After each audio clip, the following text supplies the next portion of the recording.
Hello again. This is Dr. Rand for the Human Freedom Project.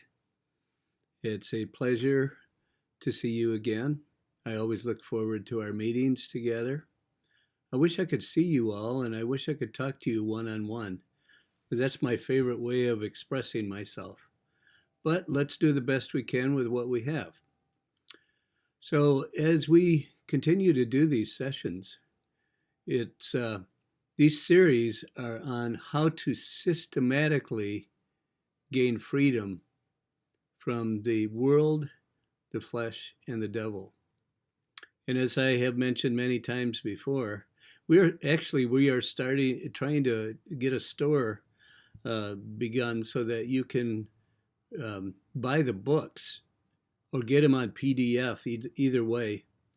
And the book is called The Rebuilding of the Wounded Heart, God's Plan for the Restoration of the Soul. And that's basically what I do from day to day to day. So as we progress, I hope that eventually that you can buy the book.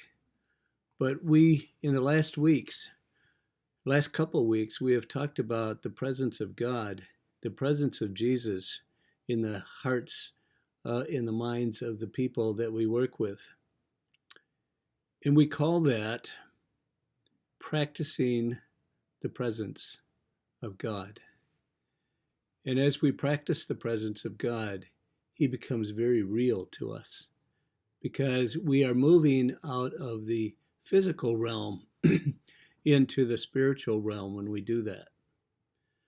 So just to remind you a little bit about what we talked about so far, we are thankful that you are listening to these videos. And as you listen to them, I hope you're getting something out of them that you can use in your own life. Even if you don't use it with clients or with other people in your church, or just practicing it yourself. So practicing the presence of God. Christ showed Himself to over 500 people after His resurrection. And that did not just stop back then. He still shows Himself to people in visions. I don't know what it was back then. It says that He was walking next to a couple men on the way to Emmaus. And then He just disappeared when they realized who He was. I don't know if He was in their minds or walking next to them, but I'm guessing He was walking next to them.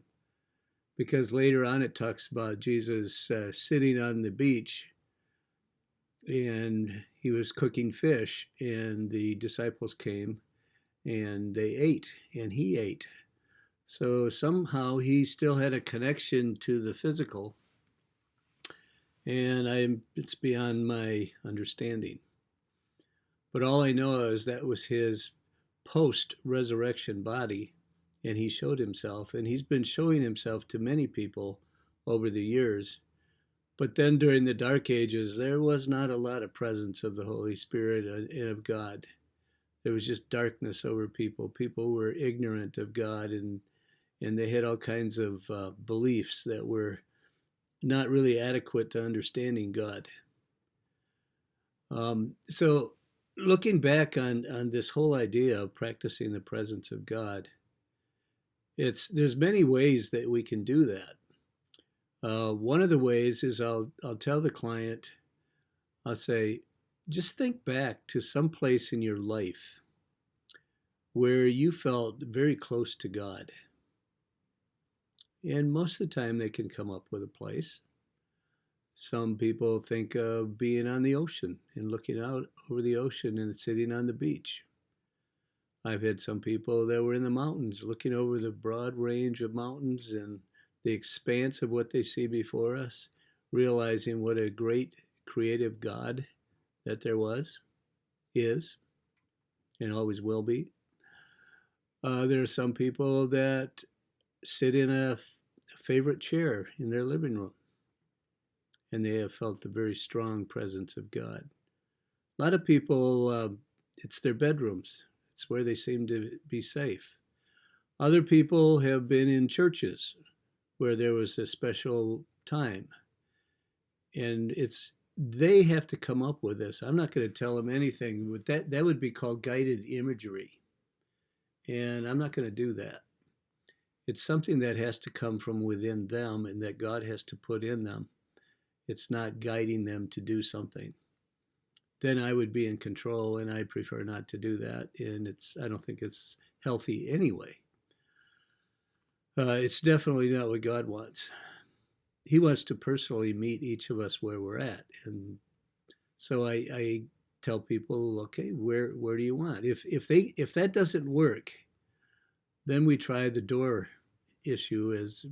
Try the door to this room, because our room is prayed over and over all day long, all week long, all year long, and it's pretty safe. Is it perfectly safe? No. Sometimes there's demonic interference. So as a person, I can think of some examples. The one person was sitting on the beach, and I said, I just want you to look down the beach and see who you see. I don't even tell them who to see. And they say, well, it looks like Jesus. And so I said, well, is he coming towards you? And as he comes toward them, I say, is it him? And they many times say, well, I really don't know. And in the scriptures, it says to test the spirits. So I say, well, why don't you test and ask? So ask, are you Jesus Christ, the Son of the living God? And in the case I'm using right now, the answer was yes. And then the person in this particular case began to cry, because they never thought that God was that close and God cared that much about them, because they had been in an experience with their family where the parents really didn't show much attention, didn't listen to them, in some cases was pretty mean to them and beat them. And so they didn't think they were worth his coming to see them.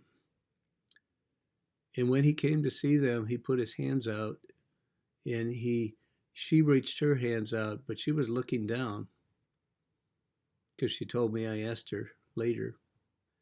And he pulled her up, and he put his hands on her face and made her look at him. And when they looked at him, when she looked at him, she really began crying.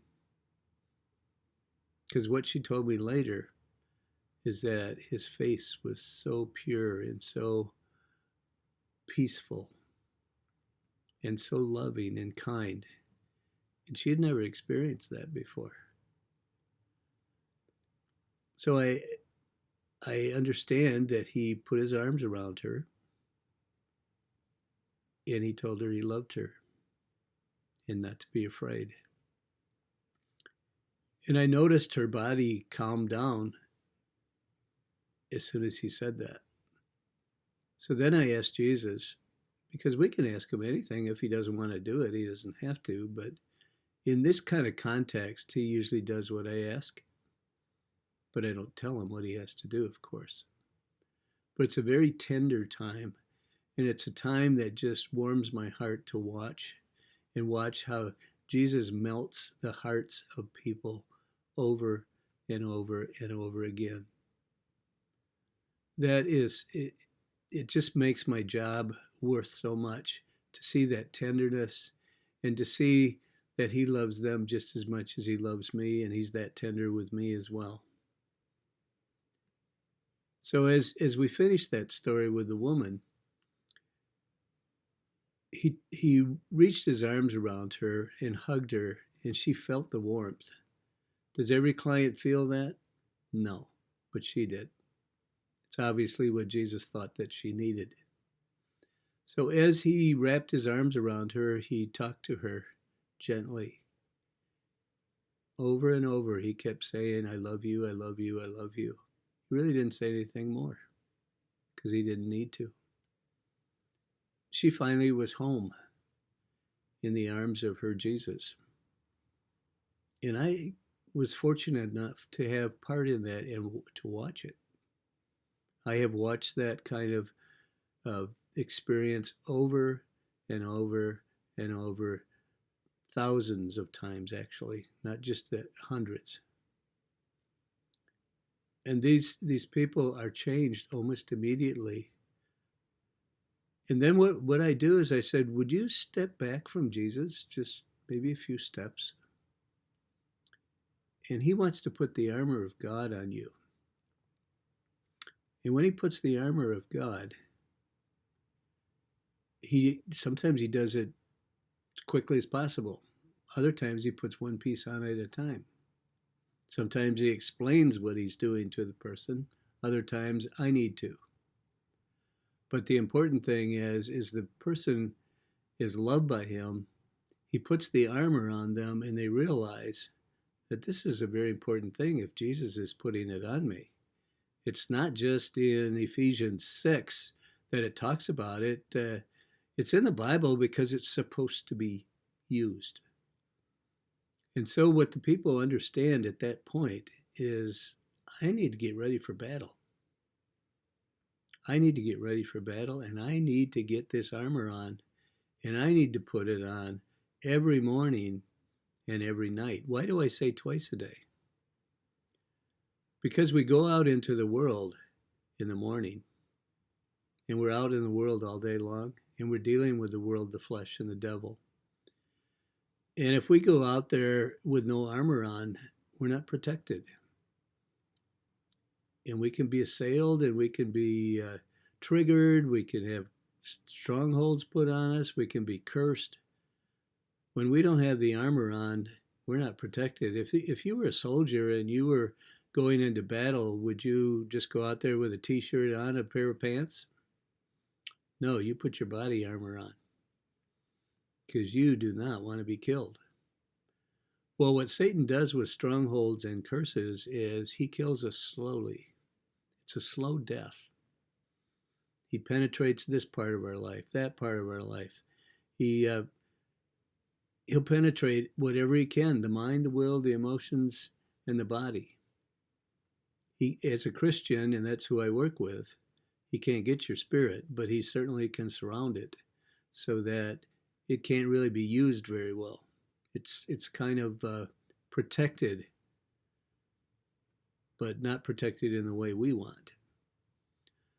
So all of a sudden she had this armor on and she was feeling pretty good about herself. So this woman, I asked her to stand next to Jesus with her armor on. I asked her if she had all the pieces on. And you can find those in Ephesians 5. We'll talk about them in more detail at another time. But it's actually Ephesians 6, not 5. But I asked Jesus to bring a spirit of Antichrist, and this is what I do pretty much regularly, that is bound and gagged. So he can't talk, and he can't do anything to her. And so she's protected. But then I ask her to take the shield that she has in her hand and let the light of Jesus shine off of that shield. It's called the shield of faith. And let it shine onto the Spirit. It's kind of like when we were kids, we would take magnifying glasses and shine the sun on ants and burn them up. That's kind of mean, but we used to do it. But in this case, it's a positive thing. It's a very positive thing. And so when she has enough faith to let God shine his light, and we've talked about God whose light is perfect, and it's linear, and it reflects. So it reflects off of the shield of faith onto the Spirit. And I said, well, what happened? And she said, it just disappeared. So she gets the idea that in fighting the battle, it has to be from God through her to the enemy. He can bypass her, but he usually doesn't because he works through people. And he wants her to have the encouragement that she needs. And by doing that, she sees that I got a lot more power than I think or I thought I had. And so that's a very helpful thing to do, whether it be on a mountain, on a beach, in a bedroom, wherever it is. I've had a guy that liked to have Jesus sit on the back of his motorcycle. I can't imagine that. That sounds kind of noisy for me to be able to think about Jesus being close to me, but work for him. Sometimes Jesus is sitting in the shotgun seat of the car, the passenger seat. But it's a really motivating experience, and it's an exhilarating experience for the client to go through that. And it kind of solidifies what we're going to do, and it helps them to understand that we're all in this thing together, that God's going to help her through the issues that we're going to face. And then he's never going to leave her or forsake her, and he promises her that. But as we do the process, and as we go through strongholds and curses, she gets a strength in her knowing that God has been there every time, that God has removed the strongholds, that God has removed the curses, that he has removed the negatives in her life to such an extent that she's getting pretty strong in the Lord. She knows it's not about her, so it has to be strong in the Lord and in the strength of his might.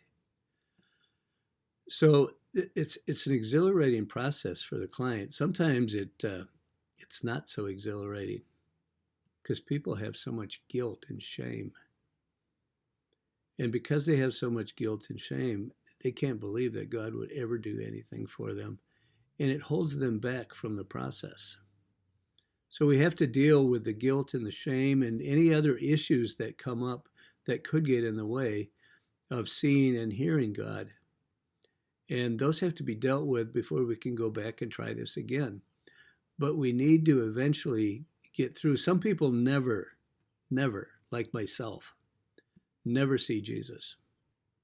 Do I have faith? I have faith that's, yes, it's real strong. I just believe that he's there. I just believe he can do what he says he can do, and I don't need to see him. But I would say 75% of the people can practice the presence of God by seeing him and being with him. And it helps them immensely in their daily lives. I would say 95% of the people I work with hear the voice of God in their mind. About 75% see him. And those are very helpful because otherwise it's me and I'm imperfect. Yes, do I hear things? Do I hear what curses are on them? Yes, but I don't hear the curses unless I let them listen for it first, because I want them to learn how to be dependent on God and to learn how to do deliverance on themselves if they need to, or with their families, without me. So I let them listen for what curses are on the strongholds. And as they listen for them, they eventually learn how to hear the voice of God, how to hear what the curses are. We put them on the curse. I showed that to you a number of sessions ago, what a curse or a stronghold looks like. We put those curses on the strongholds one at a time. And then after we get to the top, whatever's on the mind part of the stronghold is the name of the stronghold. So in this case, let's say it's shame. So we renounce the whole thing, and then God helps us to remove it. What does he do? Well, we're going to probably talk about that next time because I don't have time to talk about it now. But I just want you to understand how intimate Jesus is with us. The God of the universe talking to us, showing himself to us, loving us, caring for us in such an intimate way, just like with another person. And he is a person, the person of Jesus Christ. And he knows what it's like to live here. So he can be the best counselor and the best physician. And he talked about that in John. He's the best physician, the best counselor, the best everything. So why not have him as your friend?